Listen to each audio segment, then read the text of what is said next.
ఇర్మియా 3వ అధ్యాయము. మరియు ఒకడు తన భార్యను త్యజించగా ఆమె అతని యొద్ద నుండి తొలగిపోయి వేరొక పురుషునిదైన తరువాత అతడు ఆమె యొద్దకు తిరిగి చేరునా అలాగు జరుగు దేశము బహుగా అపవిత్రమగును గదా. అయినను నీవు అనేకులైన విటకాండ్రతో వ్యభిచారము చేసినను నా యొద్దకు తిరిగి రమ్మని యెహోవా సెలవిచ్చుచున్నాడు.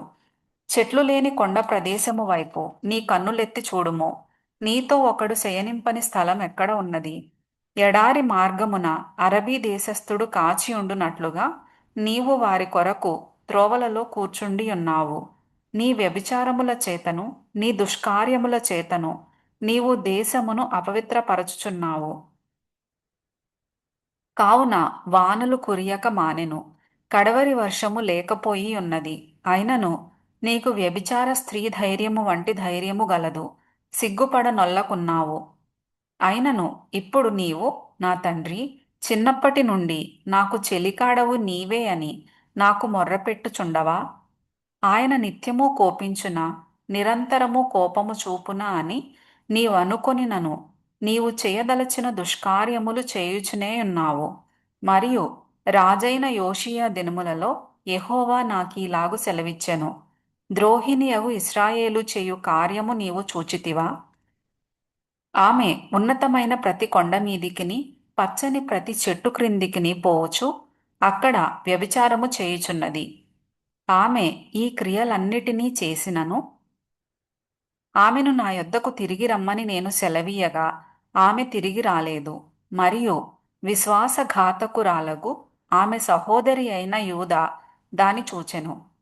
ద్రోహిణియగు ఇశ్రాయేలు వ్యభిచారము చేసిన హేతువు చేతనే నేను ఆమెను విడిచిపెట్టి ఆమెకు పరిత్యాగ పత్రిక ఇయ్యగా విశ్వాసఘాతకురాలగు ఆమె సహోదరి అయిన యూదా చూచియు తానును భయపడక వ్యభిచారము చేయుచూ వచ్చుచున్నది. రాళ్లతోనూ మొద్దులతోనూ వ్యభిచారము చేసెను. ఆమె నిర్భయముగా వ్యభిచారము చేసి దేశమును అపవిత్రపరచెను.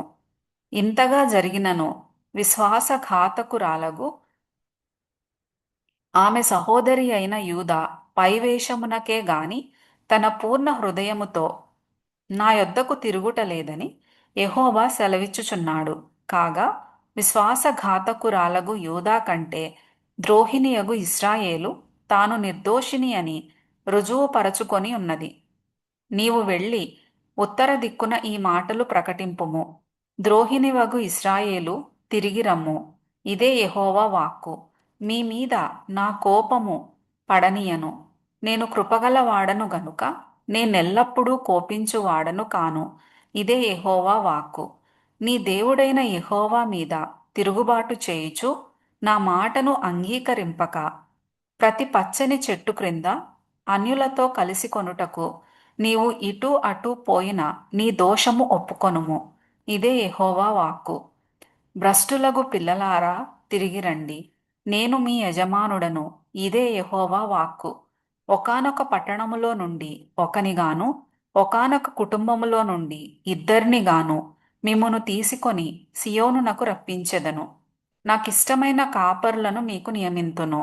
వారు జ్ఞానముతోనూ వివేకముతోనూ మిమ్ము నేలుదురు. మీరు ఆ దేశములో అభివృద్ధి పొంది విస్తరించు దినములలో జనులు యెహోవా నిబంధన మందసమని ఇకను చెప్పరు. అది వారి మనస్సులోనికి రాదు. దానిని జ్ఞాపకము చేసి కొనరు. అది పోయినందుకు చింతపడరు. ఇక మీదట దాని చేయరాదు. ఇదే యెహోవా వాక్కు. ఆ కాలమున యెహోవా యొక్క సింహాసనమని యెరూషలేమునకు పేరు పెట్టెదరు. జనములన్నీయు తమ దుష్ట మనస్సులో పుట్టు మూర్ఖత్వము చొప్పున నడుచుకొనక యెహోవా నామమును బట్టి యెరూషలేమునకు గుంపులుగా కూడి వచ్చెదరు. ఆ దినములలో యూదా వంశస్థులును ఇశ్రాయేలు వంశస్థులును కలిసి ఉత్తర దేశములో నుండి ప్రయాణమై మీ పితరులకు నేను స్వాస్థ్యముగా ఇచ్చిన దేశమునకు వచ్చెదరు. నేను బిడ్డలలో నిన్నెట్లు ఉంచుకొని రమ్యదేశమును జనముల స్వాస్థ్యములలో రాజకీయ స్వాస్థ్యమును నేనెట్లు నీకిచ్చదననుకొని యుంటిని. నీవు నా తండ్రి అని నాకు మొర్రపెట్టి నన్ను మానవనుకొంటిని గదా. అయినను స్త్రీ తన పురుషునికి విశ్వాసఘాతకురాలగునట్లుగా ఇశ్రాయేలు వంశస్థులారా, నిశ్చయముగా మీరును నాకు విశ్వాసఘాతకులైతిరి. ఇదే యెహోవా వాక్కు. ఆలకించుడి. చెట్లు లేని మెట్టల మీద ఒక స్వరము వినబడుచున్నది. ఆలకించుడి. తాము దుర్మార్గులై తమ దేవుడైన యెహోవాను మరచిన దానిని బట్టి ఇశ్రాయేలీయులు చేయు రోదన విజ్ఞాపనములు వినబడుచున్నవి. భ్రష్టులైన బిడ్డలారా, తిరిగి రండి. మీ అవిశ్వాసమును నేను బాగు చేసెదను. నీవే మా దేవుడవైన యెహోవావు. నీ యొద్దకే మేము వచ్చుచున్నాము.